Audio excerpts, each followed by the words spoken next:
não sei se a gente quer voltar ao que era normal também antes. É um novo, normal, eu não sei se pode ser até que seja por um período, depois eu não acho que vai ser normal. Mas ao mesmo tempo, a gente fica pensando cada vez mais na questão da qualidade da presença. É uma experiência que a gente vai levar para dentro do trabalho e observar como algo que a gente pode estar sempre também desenvolvendo, assim. A gente interrompe e rapidamente tem que se reinventar nessas novas formas.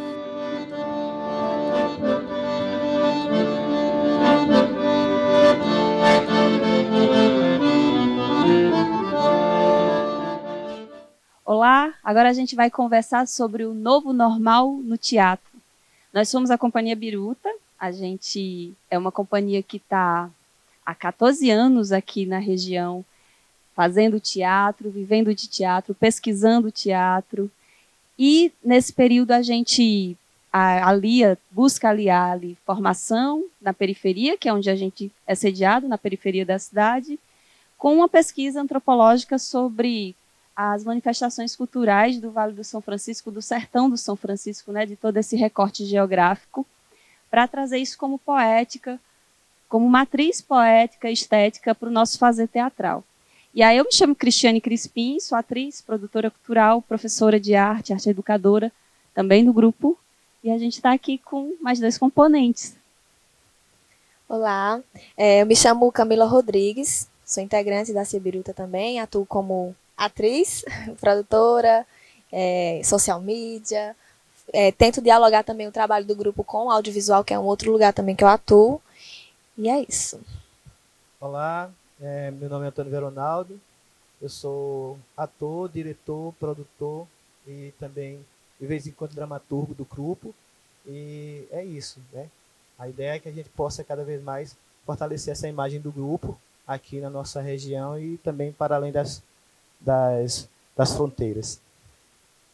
E a gente também apresentou aqui, né, no Festival Caatinga Pop, e essa apresentação, o formato como se deu, a gente vai partir dela para falar um pouco como é esse novo normal para a gente, né? Aqui no palco do Sesc, que é onde está acontecendo essa gravação, faz justamente 3 anos que a gente não pisa para apresentar nele, né, que é praticamente uma casa para a gente também, que sempre nos acolhe.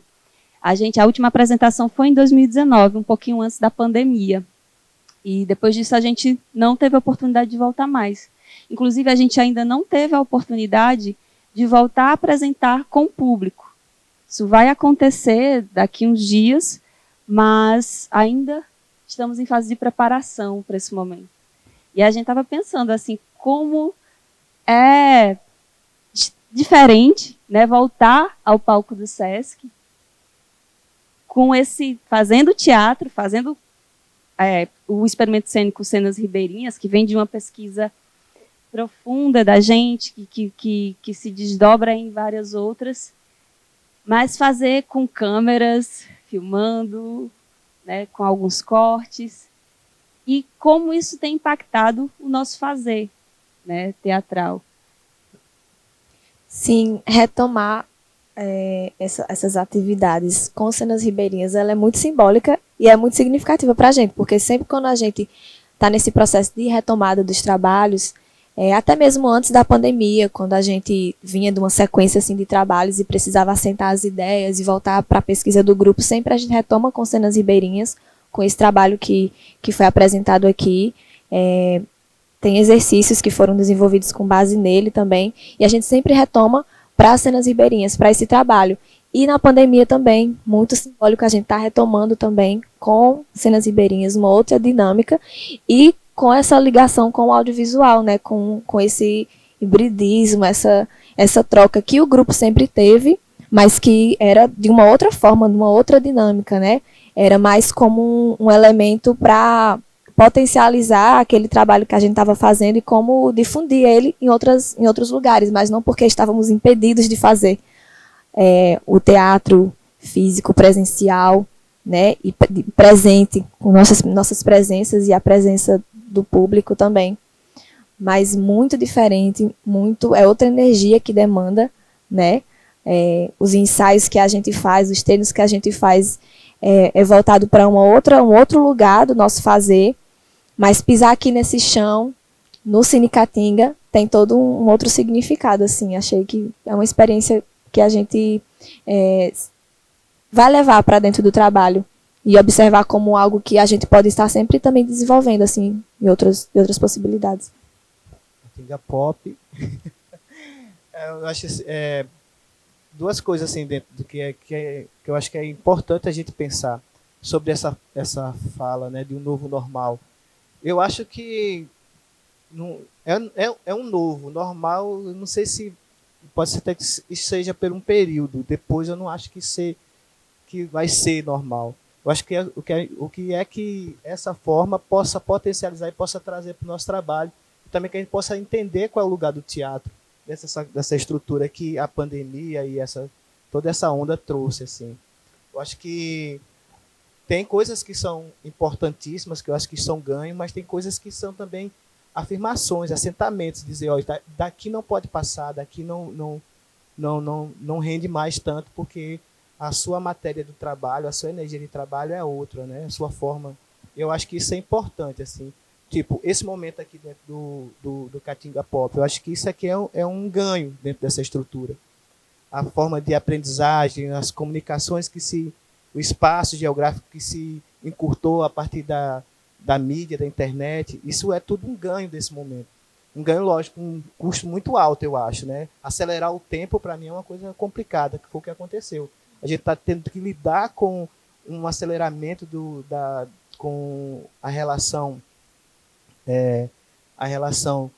da internet, do meio virtual muito grande, uma coisa que levaria um tempo. Então, isso também tem um impacto. Um impacto, por exemplo, de que o corpo presente ele tem uma energia, uma demanda que é diferente de um corpo virtual. Então, o tempo de produção é totalmente diferente de um agora. Então, eu acho que isso é uma das questões que me deixa um pouco até, diria, resistente com isso, porque eu consigo perceber que, por mais que seja um trabalho que tem uma potência energética, é muito difícil atravessar a câmera e chegar no espectador, ou agora o telespectador, né, que está aí na tela, seja pequena de um celular ou ampliado no seu smartphone, então, ou no computador. Então, a relação de presença, a relação de pulsação energética, de troca de corpo vivo presente, isso, para mim, para o teatro, ele é muito complicado. Entendo a potência, entendo a necessidade, entendo a importância do registro do agora, a partir do registro e da produção que se desenvolveu potente através de algumas linguagens que já dialogavam com o hibridismo, mas aí falando do teatro feito na Caatinga, no sertão, na beira do rio, eu acho que isso cria um distanciamento de um público que estava começando a vir ao teatro, a entender esse espaço físico do encontro, da cena, como um espaço importante. Não estou dizendo que isso seja ruim, mas eu acho que a gente precisa analisar isso para que a distância que a tela já promove entre as pessoas na sua própria residência não invada esses espaços públicos da arte. E aí é isso que eu venho pensando sobre esse novo agora, né? Enquanto um grupo de teatro da periferia, dialogar com a sua periferia, tanto em um meio virtual, como também no encontro, na presença, para que se potencialize a produção artística, né? E aí as meninas que estão no processo mais constante do trabalho, do palco, da atuação, eu queria até saber assim, como é que a gente nunca bateu um papo mesmo, assim, na real, como é que também é a relação de vocês com esse universo, assim, como é que a atriz, o corpo da atriz reage a isso, né? A gente acaba mantendo no que a gente faz nesse lugar híbrido, né, que não é exatamente audiovisual, porque a gente sabe que a atuação para audiovisual é uma coisa, a atuação que se exige para teatro é outra, completamente diferente. Mas aí quando a gente vem para esse diálogo, digamos assim, né, onde o teatro deixa de ser um convívio exclusivamente territorial de um único território para ser, né, transterritorial, né, para atravessar a tela, para lidar com esse signo do avatar, né, eu já vi muitas apresentações acontecendo que ao vivo, tal como no teatro, mas onde a gente entrava numa sala virtual e acompanhava também a apresentação a partir de uma gravação ao vivo, mas ainda, né, mediada pela tela. Tinha ali todos os códigos do teatro, perdendo essa relação com o convívio e com a coisa que é muito própria do teatro, que é a comunicação sinestésica, né? Que é a comunicação da energia, da respiração, do aqui e agora, daquilo que marca, né? O que é o teatro, que seria a linguagem do teatro primordialmente. A gente sente falta das presenças ali, compartilhando, convivendo, trazendo essa convivência que é ancestral, né, de compartilhar ali o mesmo espaço, o mesmo ambiente, como a gente está aqui conversando, mas ao mesmo tempo a gente tem esse lugar que amplifica o teatro, que faz com que ele possa atravessar mais rápido, né, a partir da tecnologia, outros lugares, se comunicar com outras pessoas. E aí a gente, como grupo de teatro, vai e consegue, através, né, desse recurso que a pandemia nos ofereceu, ou nos ofereceu não, nos obrigou, né, a fazer uso de forma mais intensa, né, não que a gente não fizesse uso antes, mas de forma mais intensa e quase que exclusiva. A gente consegue, por exemplo, apresentar no Festival Nacional do Itaú Cultural e apresentar nossa pesquisa, nossa cena, nossa forma de fazer teatro para um público maior, mais diverso. Mesma coisa com todas as outras cenas que a gente conseguiu apresentar a partir de recursos da Lei Aldir Blanc, onde as produções deveriam ser virtuais. A gente interrompemos uma apresentação que foi o Processo Medusa, que aí Camila estava na produção mais diretamente, pode falar mais, mas a gente interrompe um espetáculo que são 16 pessoas no palco, só 16 pessoas no palco, semicírculo ali, muito próximo, muito coladinho com o público. A gente nunca ia imaginar que a gente ia chegar e isso não poderia acontecer por um bom tempo, né? A gente interrompe e rapidamente tem que se reinventar nessas novas formas do que pode vir a ser um novo normal, mas esse nome a gente não sei se é exatamente isso, mas a gente intensifica esses diálogos. Temos condições de intensificar esses diálogos pelas parcerias que a gente tem com os profissionais do audiovisual na cidade.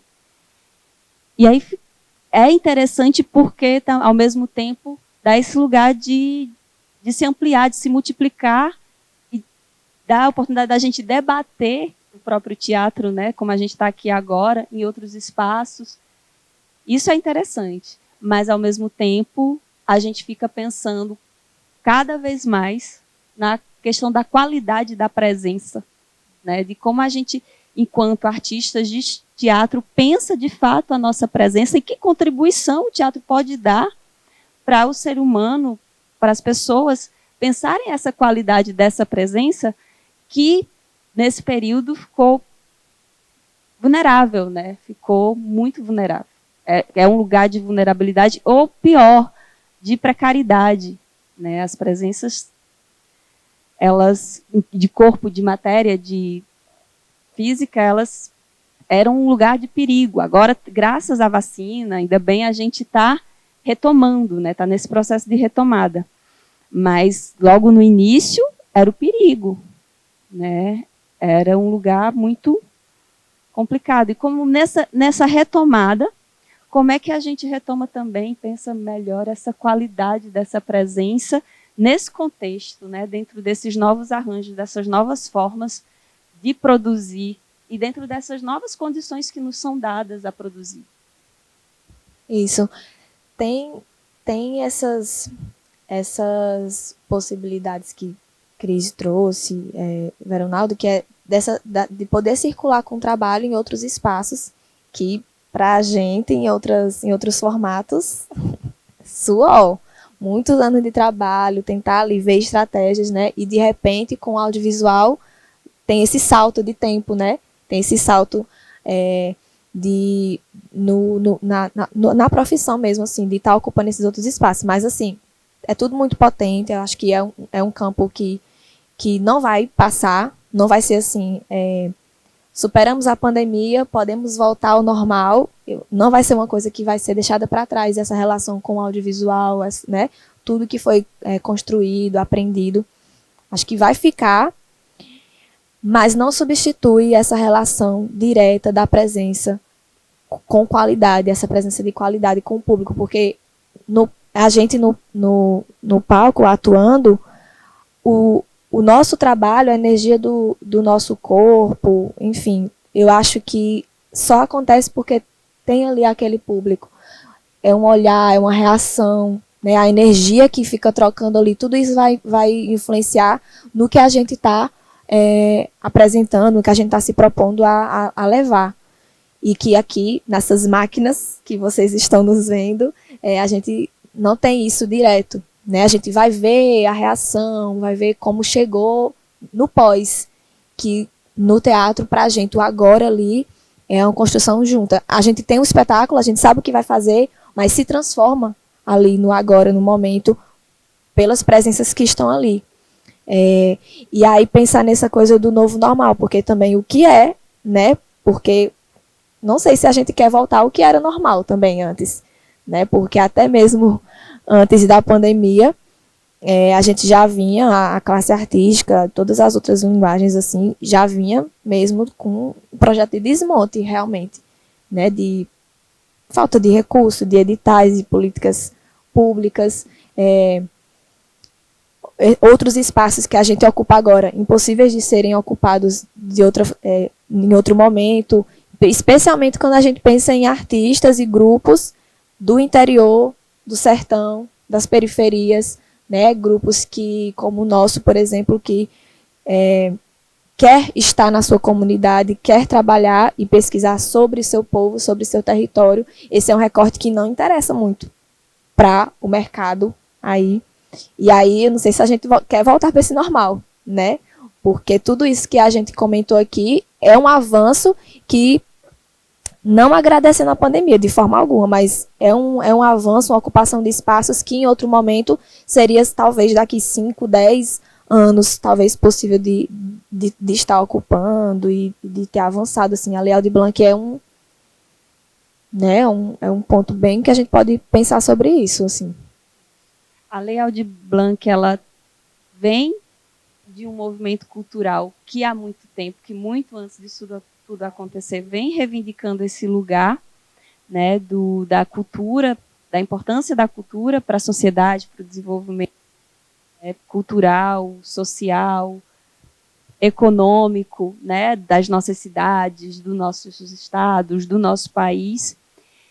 O movimento cultural, desde sempre, vem lutando contra esse desmonte e uma forma de resistência, de resistir a tudo que aconteceu na pandemia, foi reivindicar a lei emergencial, né?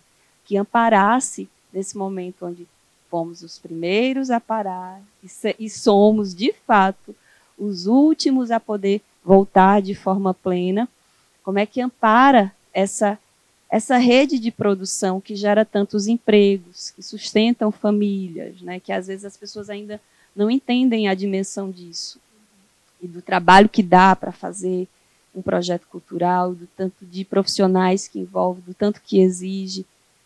E aí a gente consegue também, né, nessa forma de resistir, de reinventar-se e de lutar por nossa existência dentro das condições que nos são dadas, a gente consegue fortalecer, né, essa rede de artistas, também a partir de encontros online. E aí a gente forma a RIPA, que é uma rede interiorana dos artistas e técnicos e produtores culturais de Pernambuco.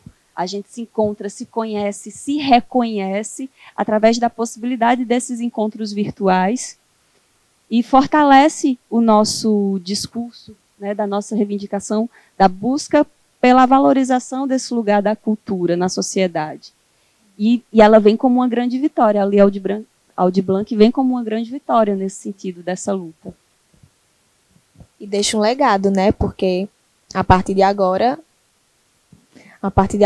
as redes já estão formadas, né? Deixa um legado de construção de rede, né, entre os artistas, deixa o legado de descentralização da verba da cultura, que vai do governo federal direto para os municípios, deixa o legado de descentralização das verbas do Estado, né, porque é na Lei Aldir Blanc que a gente propõe a divisão de porcentagens mais justas ali, considerando a população, 20% para cada, por exemplo, somos Pernambuco, um estado que tem 4 macro-regiões, né? A metropolitana, sertão, agreste e mata.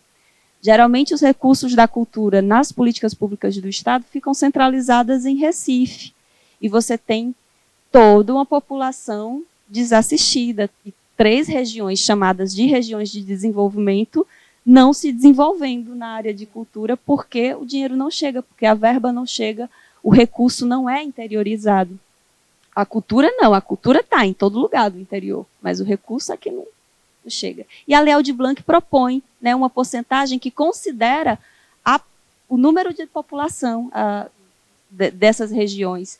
E aí faz uma divisão mais justa, né, de 60, 20, 20, 20. 60 para a região metropolitana, 20 para as outras 3 macro-regiões, que é algo que o Fucultura, que é uma política pública antiga do Estado, ainda não alcançou, ainda não teve, né, digamos assim, coragem de fazer. Mas aí a gente vai trazer também uma questão para a gente, assim, porque eu acho importantíssimo tudo isso, eu acho que a luta é o caminho, que é por isso que está acontecendo toda essa expansão. Eu acho que o campo audiovisual é um campo que, de fato, se expandiu dentro desse processo, mas a gente tem que pensar também como é que fica essa mão de obra que é mais artesanal, esse artista que é mais artesanal. Como é que a gente pode aproveitar isso, essa conquista, e chegar de uma forma mais potente nos grupos mais populares, nos grupos de teatro, nos grupos de dança, porque, tipo, senão a gente... Essa é a minha preocupação no momento enquanto artista da cena. Como é que toda essa vitória chega também para que a gente possa fazer com que todas as plataformas do fazer artístico se igualem. Né? Não estou aqui criticando, não. Estou só fazendo a análise disso. Gera discussão a partir disso. Porque, por exemplo, um produto de um grupo de teatro leva um pouco mais de tempo de pesquisa. Um pouco mais de tempo de encontro. Isso eu estou falando se a gente for pensar um grupo de teatro de pesquisa. Não estou falando que a gente sabe a dificuldade que é todo um processo de audiovisual. E a demanda da pesquisa também, de fazer um roteiro, de aprovar, de executar, é uma coisa de louco. Agora, quando a gente vai para os grupos de teatro, principalmente os grupos da periferia, acho que a gente como a gente é do contato, do encontro, a gente precisa ainda acender algumas chamas, fortalecer alguns grupos que são muito frágeis. Né? Na produção audiovisual você tem uma equipe, você está ali, contrata, tem uma mão de obra que compra a ideia e vai fazer. Para o grupo de teatro, você tem que jogar semente, aguar, adubar, construir. Inclusive. E até ter um produto que é o fazer teatral. A experiência cênica ali, por exemplo. E isso é uma coisa que a gente precisa trazer para esse novo normal. Como é que a gente retorna fortalecendo a produção, fazendo com que a produção dos atores e das atrizes eles se estendam até o audiovisual, mas também não saiam do fazer do palco, do encontro do palco com a plateia. E eu acho que a gente tem aí a Lei Aldir Blanc, que foi essa coisa maravilhosa que propõe esses encontros, esses diálogos, essas possibilidades.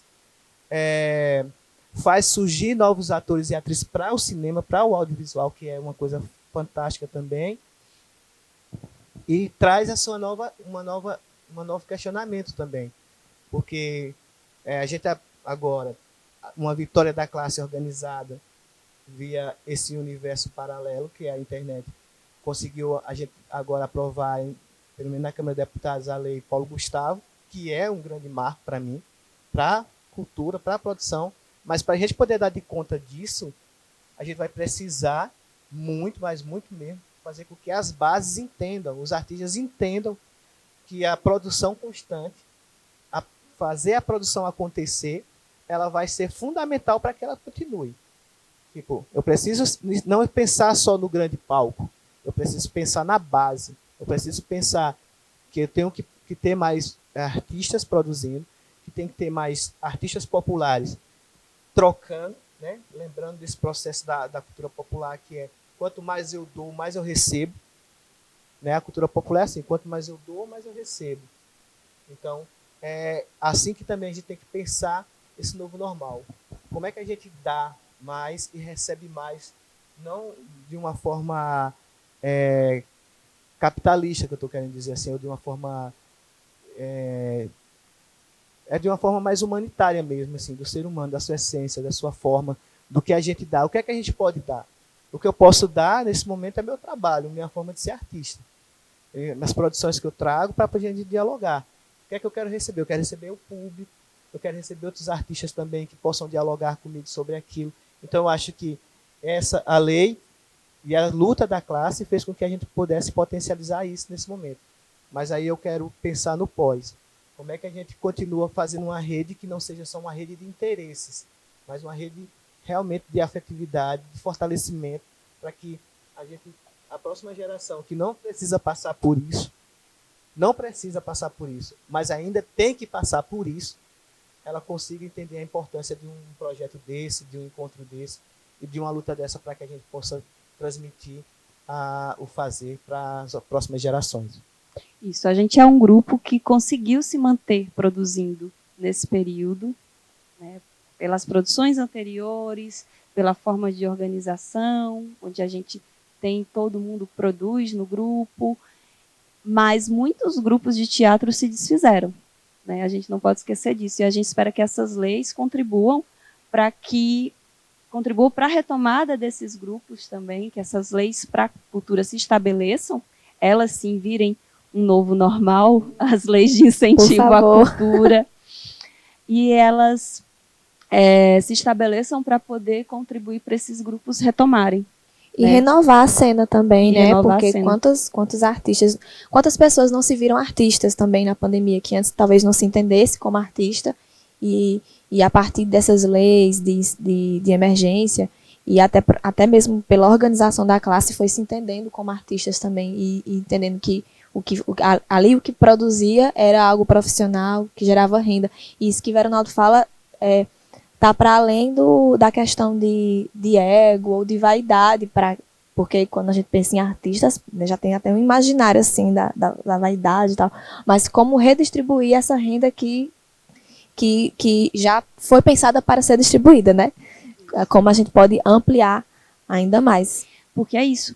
Se tem uma coisa que vai ser obrigado a gente a fazer, é pensar em nível comunitário, que é uma coisa que a Companhia Biruta já pensa no seu fazer, na sua filosofia, na sua estética, pensar nas comunidades, né? Não pensar em grandes públicos. Talvez para retomar isso, acredito que a vacina vai contribuir para a gente retomar, enfim, mas cada vez mais a gente vai estar atento a como se rearranjar a nível comunitário.